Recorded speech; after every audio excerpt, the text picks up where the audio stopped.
আসসালামু আলাইকুম। ২০১৯ সাল থেকে কাজ শুরু করার পরে সর্বশেষ এখন পর্যন্ত আমি এইচএসসি ২৬ ব্যাচ পর্যন্ত গাইডলাইন দিছি এবং নিজে এইচএসসিতে বোর্ডে ফার্স্ট থাকা কারণে আমার এত গাইডলাইন প্লাস এত অভিজ্ঞতা মিলায় আমার মনে হয়েছে যদি আমি এইচএসসি লাইফের শুরু থেকে কিছু বই নিজের কাছে রাখতাম, কিছু বই যদি শুরু থেকে আমার টেবিলে থাকে তাহলে সেটা আমাকে এই জার্নিতে অনেক বেশি হেল্প করতো। সো আজকে আমরা এরকম 10টা বইয়ের নাম জানবো, 10টা না একটু কমও হইতে পারে, যে 10টা বই একদম এইচএসসি লাইফের শুরু থেকে আমার টেবিলে যদি থাকে আমি অবভিয়াসলি বাকিদের চেয়ে একটা অনেক বড় কম্পিটিটিভ এজ পাবো। সো বই নাম্বার 1 যেটা অ্যাকচুয়ালি আমার পাবলিকেশন হলো না, সেটা হলো নবদূতের ইংলিশ টেস্ট পেপার। সো আমরা ইংলিশ এইচএসসিতে আমাদেরকে অনেক সময় স্পোকেনে বা গ্রামারে অনেক বেশি ফোকাস করা হবে, বাট আলটিমেটলি আমাদের ইংলিশের স্পোকেন বা গ্রামার কোনো কিছুই আসে না। ইংলিশে মূলত আমরা যেটা করি সেটা হলো গিয়া প্র্যাকটিস। আমাদের সিন কম্প্রিহেনশন লিখতে হয়, আমাদেরকে গ্রামাটিক্যাল আইটেম অ্যান্সার করতে হয়, যেগুলো রুলস অ্যাকচুয়ালি আমরা আগে থেকে জানি, বাট আমরা যদি প্র্যাকটিসটা ইনাফ পরিমাণে করি তাহলে কিন্তু আমরা পরীক্ষার হলে কমন পাবো, পরীক্ষার হলে ভালো করব, প্লাস আমাদের রিটেন আইটেমও পারতে লাগে। সো এই দুইটা টার্গেট যদি আমাকে এইচএসসি লাইফের শুরু থেকে ফিল আপ করতে হয়, দ্য বেস্ট ওয়ে ইজ যে উইকে বা সপ্তাহে বা 2-3 দিনে বা প্রতিদিন একটা করে মডেল টেস্ট দেওয়া, যেটা বাংলাদেশের অন্য কোনো বইতে দেওয়া যায় না। এখন তুমি বলতে পারো ভাই পাঞ্জেরি কিনতে পারি, ভাই লেকচার কিনতে পারি, ভাই অন্য যে কোনো পাবলিকেশন কিনতে পারি, ইয়েস, বাট নবদূতটা আমার কাছে পার্সোনালি ভালো লাগে কারণ তাদের বিন্যাসটা ভালো, প্লাস এটা শুরুতে একটা সাজেশন পার্ট দেওয়া থাকে যেটা আমার কাছে কাইন্ড অফ বেটার লাগে, যে না ঠিক আছে আমি এই সাজেশনটা ফলো করলে মোটামুটি কমন পাওয়া যায়। ইভেন এমনও দেখা যায় যে তোমাদের যে কলেজের পরীক্ষা বা এইচএসসি পরীক্ষায় এই মডেল টেস্ট পার্টটা থেকে কিন্তু হুবহু তুলে দেওয়া হয়, অর্থাৎ রিঅ্যারেঞ্জ বলো, সামারি বলো, গ্রাফস অ্যান্ড চার্টস বলো, আর্টিকেল বলো, ট্রান্সফরমেশন বলো, এগুলো হুবহু তুলে দেওয়া হয়। তো সেক্ষেত্রে আমার সাজেশন থাকবে যে তোমার এখন যেটা বাজারে অ্যাভেলেবল যে কোনো পুরাতন বইয়ের দোকান থেকে একটা মডেল টেস্ট বই কিনে আনো। তোমার যখন টেস্ট এক্সাম হবে, তোমার টেস্টের পরে তুমি আবার বই কিনবা, বাট আপাতত মডেল টেস্ট বই একটা শুরু থেকে থাকলে তুমি মডেল টেস্ট এক্সাম দিতে পারবা, ঠিক আছে? আচ্ছা, এরপরে আসো সেকেন্ড বই, যেটা হইল গিয়া বায়োলজি নোট বই, কিউএনএ বায়োলজি নোট বই। এই বইটাতে কি আছে? সিম্পলি বায়োলজি যদি তুমি চিন্তা করো, বায়োলজিকে সৃজনশীলের আঙ্গিকে, ঠিক আছে, যে আমি বায়োলজি সৃজনশীল লিখবো, এই আঙ্গিকে পড়াটা ঠিক আছে, বাট তুমি যখন একটু ম্যাচিওর্ড হবা, মানে মোটামুটি 6 মাস যাবা, তখন তুমি বুঝতে পারবা যে কোষ ও কোষের গঠন চ্যাপ্টারটা থেকে কয়েকটা টপিক পড়তে হতো, রেপ্লিকেশন, ট্রান্সলেশন আর হলো ট্রান্সক্রিপশন, ঠিক আছে? পড়তে হইতো গিয়ে আমার প্লাস্টিড, পড়তে হইতে হলো মাইটোকন্ড্রিয়া, আমাকে পড়তে হইতো ডিএনএ আরএনএ, আমাকে পড়তে হইল কোষঝিল্লি, আর ম্যাক্স যদি আমাকে এর বাইরে কিছু পড়তে হইতো তাহলে আমাকে কোষ প্রাচীর নিয়ে একটু পড়াশোনা করতে হইতো। এই যে কয়টা টপিক বললাম তোমার এইচএসসি সৃজনশীল হুবহু এইগুলা থেকে থাকবে। তো বায়োলজির কোশ্চেন এক্স্যাক্ট প্রেডিক্ট করা যায়, বায়োলজি কোনো কালেই সৃজনশীল হয় নাই। বায়োলজি ইজ অলওয়েজ লাইক শুরুতে কোশ্চেনটা দেওয়া থাকবে, ওটা ডিরেক্ট তুমি মুখস্থ অ্যান্সার লিখবা। এইটা হলো বায়োলজিতে ভালো নাম্বার তোলা শর্টকাট। যারা বায়োলজি কম পারো, বায়োলজি ভালো লাগে না, এইটাই তোমাদের শর্টকাট। যারা বায়োলজি ভালো পারো তাদের শর্টকাট এটা, অর্থাৎ কোশ্চেন অ্যান্সার এই আকারেই কিন্তু আমাদের থাকবে। তো এই আকারে বাজারে কোনো বই নাই। তো এই বইটাতে কিছু কোশ্চেন দেওয়া আছে, নিয়ারলি প্রতি চ্যাপ্টার থেকে এরকম 7-8টা 9টা করে কোশ্চেন। সো সব মিলায় এখানে 200-এর মতো কোশ্চেন্স আছে, ফার্স্ট পার্ট সেকেন্ড পার্ট মিলায়। কেউ যদি 200 কোশ্চেন মুখস্থ করে, তার এহো জন্মে কলেজের পরীক্ষা বলো, পৃথিবীর কোনো সৃজনশীল পরীক্ষা বলো, কোনো রিটেন এক্সামে বলো, নতুন কোনো কোশ্চেন পাবে না। কারণ বায়োলজি যে ইম্পর্টেন্ট টপিকগুলো আছে এগুলোর মধ্যে থেকে বারবার দিয়ে দেয়, এবং এই বইটাতে খুব প্রিসাইজ আকারে কোশ্চেন অ্যান্সার আকারে দেওয়া আছে। অর্থাৎ তুমি সৃজনশীলে যে কোশ্চেনটা হতে পাবা, ওটা এখানে ডিরেক্ট কোশ্চেন অ্যান্সার আকারে আছে, যাতে তুমি কনফিডেন্টলি মুখস্থ করতে পারো, কনফিডেন্টলি পরীক্ষা হলে অ্যান্সার করতে পারো। সো এই বইটা অর্ডার করতে পারো। ওকে, আচ্ছা, থার্ড যে বইটা সেটা হলো বাংলাদেশের একটা ইউনিক থিং, যেটা আমরা বাদে কেউ করে না, এখন অনেকে ট্রাই করছে বাট তারপরও তারা একটু পিছিয়ে আছে, সেটা হলো এইচএসসি সাজেশন। এখন আমরা যদি ভেক্টর চ্যাপ্টারটা ধরি, ভেক্টর চ্যাপ্টার থেকে প্রথমে পড়তে হবে হলো নদী নৌকা, তারপরে পড়তে হবে হলো বৃষ্টি ছাতা, তারপরে পড়তে হবে হলো ডট ক্রস গুণফল, ঠিক আছে? তারপরে আমাকে পড়তে হবে সর্বোচ্চ গেলে যদি আমি কিছু পড়তে চাই, সেটা হলো গিয়ে আমাদের ডাইভারজেন্স কাল। তো এই যে 4টা টপিক আমি যে সিরিয়ালি সাজাই দিলাম, যে এগুলো ইম্পর্টেন্ট, বা আমি যদি ম্যাট্রিক্স নির্ণায়ক চ্যাপ্টারটা বলি, ম্যাট্রিক্সের মধ্যে আমাদেরকে বিপরীত ম্যাট্রিক্স পড়তে হবে, ক্রেমারের রুল পড়তে হবে, আর 3 নাম্বার আমাকে কি পড়তে হবে, সবচেয়ে ইম্পর্টেন্ট 3 নাম্বার পার্ট হলো নির্ণায়কের 4-5টা প্রমাণ, নির্ণায়ক প্রমাণ। এই যে প্রতিটা চ্যাপ্টারের কোশ্চেন প্রেডিক্ট করা যায় এইচএসসি লেভেলে, ইভেন অ্যাডমিশন পর্যন্ত এই সেম টাইপেরই কোশ্চেন আসতে থাকে। এই ইম্পর্টেন্ট টপিকগুলো কিন্তু একটা বইতেই দেওয়া থাকে, সেটা হলো এইচএসসি সাজেশন। এই বইটাতে কি করা আছে, এই বইটাতে তুমি দেখবা যে এই নদী নৌকা থেকে কত কত সালে কোন কোন বোর্ডে কয়টা কোশ্চেন আসছে, ছক পাবা, ছকের মধ্যে দেওয়া থাকবে। তো তুমি ওখানে সালের সংখ্যা বা ওখানে কিন্তু বোর্ড পাস বোর্ড প্লাস এরকম বিন্যাসও দেওয়া আছে, ওই বিন্যাস অনুযায়ী তুমি ইম্পর্টেন্ট টপিকগুলো সিলেক্ট করে পড়তে পারবা। তাহলে তখন তুমি এইচএসসি লাইফের একদম শুরু থেকে একটা চ্যাপ্টার পড়ার পরে কোনো টপিক যদি তুমি না পারো, তাহলে তুমি এইটুকু এনশিওর করতে পারবা যে এই টপিকটি ইম্পর্টেন্ট নাকি ইম্পর্টেন্ট না। এটা কিন্তু খুব ভালো একটা বিষয় যে আমি শুরু থেকেই জানি আমি পরীক্ষার হলে কী পাবো।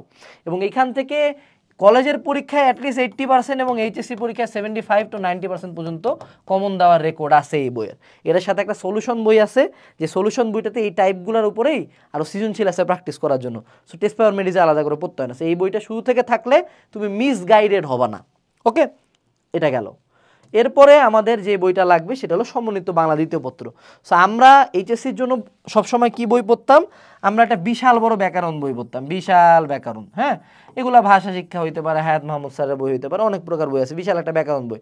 বাট আলটিমেটলি এইচএসসির বাংলা সেকেন্ড পেপার বইয়ের জন্য জাস্ট কেউ যদি প্রিভিয়াস ইয়ারের কোশ্চেন পড়ে, প্রিভিয়াস ইয়ার কোশ্চেন, সে বানান শুদ্ধিকরণ থেকে শুরু করে, উচ্চারণ থেকে শুরু করে, প্রত্যেকটা প্রশ্নের উত্তর শুরু করে, সমাস থেকে শুরু করে, রিটেন আইটেম পর্যন্ত, রচনার পয়েন্ট পর্যন্ত সব কিছু কমন পাবে হুবহু।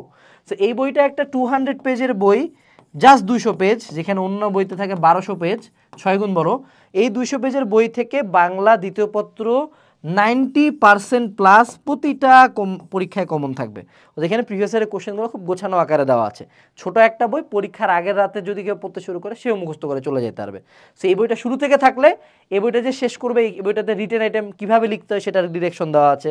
অন্যান্য বইয়ের মতো তারা জানে যে না এখানে রিটেন আইটেম তুমি বানায় লিখবা, বাট কীভাবে বানায় লিখবে সেটার ডিরেকশন দেওয়া আছে। রচনার 20-25টা করে পয়েন্ট দেওয়া আছে, রচনা ব্যাখ্যা করে লেখা নেই, বাট পয়েন্ট দিয়ে দিছে, কারণ যাতে তুমি বানায় লিখতে পারো। তোমার নিড থেকে এই বইটার অ্যাকচুয়ালি জন্ম হয়েছে। সো কিউএনএ সমন্বিত বাংলা দ্বিতীয় পত্র। এরপরে দেখো এখানে আমরা লিখছি টেস্ট পেপার মেডিসি।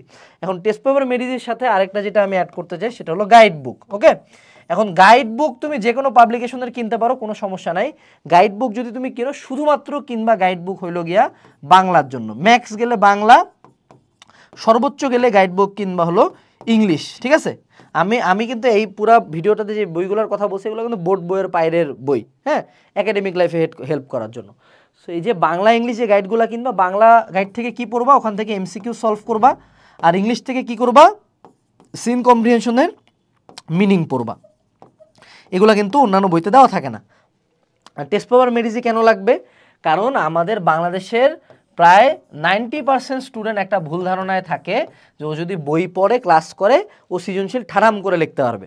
বাট আলটিমেটলি এক একটা চ্যাপ্টারে কিন্তু 25, 30টা, 40টা করে টপিক, এবং এক একটা চ্যাপ্টারে অসংখ্য সৃজনশীল হইতে পারে। এবং অনেক সময় ইসাক স্যারের ম্যাথ আমি করছি, বাট এক্স্যাক্ট সেম ম্যাথই সৃজনশীল একটু ঘুরে দিয়েছে, আমি পারি নাই। এই যে আইডেন্টিফিকেশনটা, সৃজনশীল প্র্যাকটিস করা, বা ইম্পর্টেন্ট টপিক কোনগুলা, বা কীভাবে পরীক্ষার হলে লেখা উচিত, এই টোটাল জার্নিটাতে হেল্প করে কিন্তু একটা টেস্ট পেপার মেডিসি।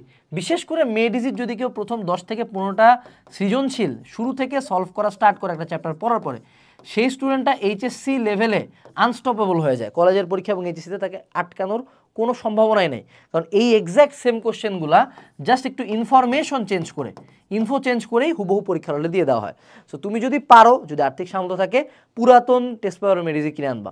সব সাবজেক্টের না পারো, অ্যাটলিস্ট যেই সাবজেক্ট নিয়ে তুমি পেইন খাইতেছো বা যেই সাবজেক্টে তুমি উইক, সেই সাবজেক্টগুলার কিনো। তাহলে তোমার সুবিধা হবে যে ওই উইক সাবজেক্ট আছে, এটা হচ্ছে কেমিস্ট্রি কম পারি, তো গুণগত রসায়ন আমি টেস্ট পেপার মেডিসি দেখলাম, আমি দেখবো যে অধক্ষেপ থেকে সবচেয়ে বেশি কোশ্চেন আসছে, আয়ন শনাক্তকরণ থেকে কোশ্চেন আসছে, রিডবার্গ থেকে কোশ্চেন আসছে, আর কোয়ান্টাম সংখ্যা থেকে। এই 4টা টপিক আমাকে তাহলে এখন ক্লিয়ার করে ফেলতে হবে। এই আইডিয়াটা এবং এই টপিকগুলো থেকে কী কী ধরনের কোশ্চেন আসে এটা টেস্ট পেপার মেডিসিতে দেওয়া থাকে। আচ্ছা, এর পরবর্তীতে হলো কিউএনএ আইসিটি নোট। এই বইটা কি? এই বইটা হলো exactly like biology note but for ICT. কেন? আইসিটি অ্যাকচুয়ালি তুমি ডে 1 থেকে পড়বা না, আর্টস কমার্সের মানুষজন একান্তই পড়ে না, আর সায়েন্সের পোলাপান পড়লেও টাইনা পড়ে। কিন্তু আইসিটিও এক্স্যাক্টলি লাইক বায়োলজি, মানে এখানে তুমি কোশ্চেন অ্যান্সার এরকম আকারে ডিরেক্ট লিখতে পারবা, অর্থাৎ এক্স্যাক্ট কোশ্চেন কিছু লিখে দিব, এক্স্যাক্ট কিছু টপিক লিখে দিব। যেমন তুমি যদি ধরো আইসিটি প্রথম অধ্যায়, এখানে বায়োমেট্রিক যে পদ্ধতিগুলো আছে, facial recognition, fingerprinting, iris retina scan, এই যে এই পদ্ধতিগুলো থেকে কোশ্চেন সৃজনশীল একটা থাকবে বলে দেওয়া যায়। সেকেন্ড চ্যাপ্টার থেকে টপোলজি থেকে কোশ্চেন থাকবে, অপটিক্যাল ফাইবার থেকে কোশ্চেন থাকবে, ডাটা ট্রান্সমিশন মোড থেকে কোশ্চেন থাকবে। থার্ড চ্যাপ্টার থেকে আমার দুইয়ের পূরক পদ্ধতিতে যোগ থেকে কোশ্চেন থাকবে। ফোর্থ চ্যাপ্টার থেকে আমার থাকবে হলো ন্যান গেট নর গেট। ফিফথ চ্যাপ্টার থেকে আমার প্রোগ্রামের লুপ থেকে কোশ্চেন থাকবে। সর্বশেষ চ্যাপ্টারটা থেকে আমার হলো কোয়েরি থেকে কোশ্চেন থাকবে। এই যে আমি যে এক্স্যাক্ট কোশ্চেনগুলো বলে দিতে পারতেছি, এইটা বলা সম্ভব বিগত বছরের কোশ্চেন অ্যানালাইসিস করে। এবং এই বইটাও হলো নিয়ারলি আমাদের 180 to 200 পেজের একটা বই, যেখানে এই কোশ্চেনগুলো কোশ্চেন অ্যান্সার আকারে দেওয়া আছে। সো তুমি যদি একটা চ্যাপ্টারের আন্ডারে এই বইটা পড়ে যাও, তাহলে তোমার পরীক্ষার হলে নতুন কিছু দেওয়ার নেই, কারণ স্যারেরা হুবহু এই জায়গা থেকে কোশ্চেনগুলো করে। ওকে, আচ্ছা, কিউএনএ আইসিটি নোট। এরপরে হলো এমসিকিউ প্রিপারেশন বুক। এই কভারটা একটু ঘোলা হয়ে গেছে, বাট এটার কথা এখন আমি বলি। এমসিকিউ প্রিপারেশন বুক অন্য কোনো সাবজেক্টের জন্য নেও না নাও, দুইটা সাবজেক্টের জন্য নিবা, অবশ্যই হলো ম্যাথ এবং ফিজিক্স। কেন নিবা আমি তোমাকে একটু কথা বলি। দেখো, এইচএসসিতে প্রত্যেকটা সাবজেক্টের সাথে 25 মার্কের এমসিকিউ আছে, মানে 25% এমসিকিউ অন এইচএসসি। তোমার মেডিকেলে কি আসে? এমসিকিউ। তোমার বুয়েট প্রিলিতে কি আসে? এমসিকিউ। তোমার সিকিউরিটি এক্সামে কি আসে? এমসিকিউ। তোমার ঢাবি এক্সামে কি আসে? এমসিকিউ। তোমার জিএসটিতে কি আসে? এমসিকিউ। তোমার জাবিতে কি আসে? এমসিকিউ। তুমি যত জায়গায় জীবনে অ্যাপিয়ার করবা প্রতিযোগিতামূলক পরীক্ষা, ইনক্লুডিং এইচএসসি, সব জায়গায় এমসিকিউ থাকে। বাট আমরা পুরো এইচএসসি লাইফ ধরে কি শিখি? সিকিউ সলভ করা শিখি। ফলশ্রুতিতে আমরা চান্স পাই না। ইভেন কলেজের প্রথম হাফ ইয়ারলি পরীক্ষায় তুমি যদি ম্যাথ এমসিকিউ 70% অ্যান্সার করে আসতে পারো, নট রাইট, অ্যান্সার করে আসতে পারো, আমার নাম আনাস না, challenge, unless you prepared for it. কারণ সিকিউর প্রিপারেশন দিয়ে এমসিকিউ হবে না, অনেক ক্ষেত্রে সময় কম থাকে, দ্বিতীয় ক্ষেত্রে শর্টকাট লাগে, অনেক ক্ষেত্রে ক্যালকুলেটরও থাকে না। সো দ্যাটস ওয়াই শুরু থেকে এমসিকিউ প্রিপারেশন বুক, যেই সাবজেক্টে আমি বিশেষ করে ম্যাথ, ফিজিক্স, কেমিস্ট্রি, বায়োলজিও কিনতে পারি, আমার যে সাবজেক্টে উইকনেস থাকবে সেটা কিনবো। এই বইটাতে আমরা হলো এইচএসসির এমসিকিউ পাবো, ঢাবি স্ট্যান্ডার্ড এমসিকিউ পাবো, ইঞ্জিনিয়ারিং স্ট্যান্ডার্ড এমসিকিউ পাবো, মেডিকেল স্ট্যান্ডার্ড এমসিকিউ পাবো। ওয়ান বুক ফর অল, অর্থাৎ এটা totally written for MCQ. Shortcut আছে, ক্যালকুলেটর ট্রিক্স আছে, এভরিথিং আছে, ইম্পর্টেন্ট লাইন আছে। সো এই বইটা যদি শুরু থেকে ফলো করো, বিশেষ করে ম্যাথ, ফিজিক্স, তাহলে তুমি দেখবে যে তুমি পরীক্ষার হলে বাকিদের চেয়ে একটা চরম লেভেলে কম্পিটিটিভ পাচ্ছ। বায়োলজি এমসিকিউ পারো না, এই বইটার মধ্যে যেই লাইনগুলো আছে সেগুলো পড়ে যাও, ওখান থেকে কোশ্চেন তুলে দেওয়া হবে। আমাদের মেজরিটি বই এখন যেগুলো সাজেস্ট করতেছি, আমাদের টার্গেট থাকে হলো কমন ফেলানো বা কমন পাওয়া, যাতে পরীক্ষার হলে কম এফোর্টে ভালো আউটপুট পাওয়া যায়। ঠিক আছে, আচ্ছা, এরপরে আসো, আইসিটি নোট তো গেল, এখন হলো আমরা সহায়ক বাংলা সাহিত্য, এই বইটা নিয়ে কথা বলি। হোয়াট ইজ সহায়ক বাংলা সাহিত্য? যখন তুমি বাংলা সৃজনশীল লিখতে যাবা, বিশেষ করে যখন তুমি অপরিচিতা গল্পটা পড়ছো, ওখানে কিন্তু যৌতুক নিয়ে আলাপ আছে, নারী স্বাধীনতা নিয়ে আলাপ আছে, পুরুষত্বের অভাব নিয়ে আলাপ আছে, অনেক কটা আঙ্গিক আছে। এই আঙ্গিকগুলাতে সৃজনশীল লিখতে গেলে কিন্তু শুধুমাত্র উদ্দীপকের গুরুত্ব অপরিসীম লেখা নাম্বার পাবা না। আবার এমসিকিউতে খুব ক্রিটিক্যাল কিছু কোশ্চেন করে, যে এই লাইনে কোন ভাব প্রকাশ পাইছে, নিচের কোনটি সঠিক, 1, 2, 1, 2 ও 3। এই তথ্যগুলা পারার জন্য কিন্তু আমাকে যে গদ্য এবং পদ্য আছে, এগুলার মধ্যবর্তী লাইনের যে মিনিং, এই জিনিসগুলো জানার লাগে। তো এই সহায়ক বাংলা সাহিত্য বইতে এই লাইনের মিনিংগুলো দেওয়া আছে। প্লাস কেউ যদি বাংলা প্রথম পত্রে সৃজনশীলগুলা, এখানে প্রতি চ্যাপ্টারে 2-3টা করে সৃজনশীল পাবা, তুমি যদি জাস্ট এই 2-3টা সৃজনশীল একটু দেখে যাও, পড়ে যাও বা লিখে যাও, পরীক্ষার হলে বানায় লেখার তোমার ক্যাপাবিলিটি বাকিদের চেয়ে অনেক বেটার হবে। অর্থাৎ তুমি তখন সৃজনশীলে 9/10 পাবা, মানুষজন পাবে 6/10, যেটা তোমার প্লাস মার্কটা নিশ্চিত করবে। ঠিক আছে, প্লাস এখানে আরও এক্সট্রা কিছু ফিচার আছে, কবি পরিচিতি, পাঠ পরিচিতি, যেগুলা বাকি বইগুলোর চেয়ে অনেক বেটার। সো এই বইটা কালেকশনে রাখতে পারো। এই দিয়েই কিন্তু আমাদের টোটাল ইম্পর্টেন্ট বইগুলা শেষ হয়ে গেল, যেগুলা এইচএসসি লাইফের একদম শুরুতে টেবিলে রাখা হচ্ছে। সো যদি আমরা একটু রিজিউম করি, সেটা হলো কিউএনএ সহায়ক বাংলা সাহিত্য, QnA ICT note, QnA MCQ preparation book, তারপরে হইল গিয়ে আমাদের টেস্ট ফর মেডিসি যে কোনো পাবলিকেশনের, তার পরবর্তীতে হলো সমন্বিত বাংলা দ্বিতীয় পত্র, তার পরবর্তীতে এইচএসসি সাজেশন, তার পরবর্তীতে বায়োলজি নোট এবং নবোদিতের ইংলিশ টেস্ট পেপার। এই বইগুলা তুমি রকমারিতে পাবা, এই বইগুলো তুমি তোমার লাইব্রেরিতে পাবা, বাট কিউএনএর বইগুলো সবগুলো রকমারিতে পাবা। প্রত্যেকটা বই চাইলে তুমি অনলাইনে ডেমো পিডিএফ দেখে অর্ডার করতে পারো, ভিডিও ডেসক্রিপশন বক্সে লিঙ্ক দেওয়া আছে। এখন না কিনলেও ঈদের পরে হোক, যখনই তোমার হাতে টাকা পয়সা আসবে, দরকার হলে মাসে একটা করে বই নিজের কালেকশনে ঢুকাবা। কারণ পৃথিবীর একমাত্র ইনভেস্টমেন্ট যেটা কখনো বিফলে যায় না, সেটা হলো বইয়ের investment. So invest on your self, invest on your future. আসসালামু আলাইকুম, টাটা।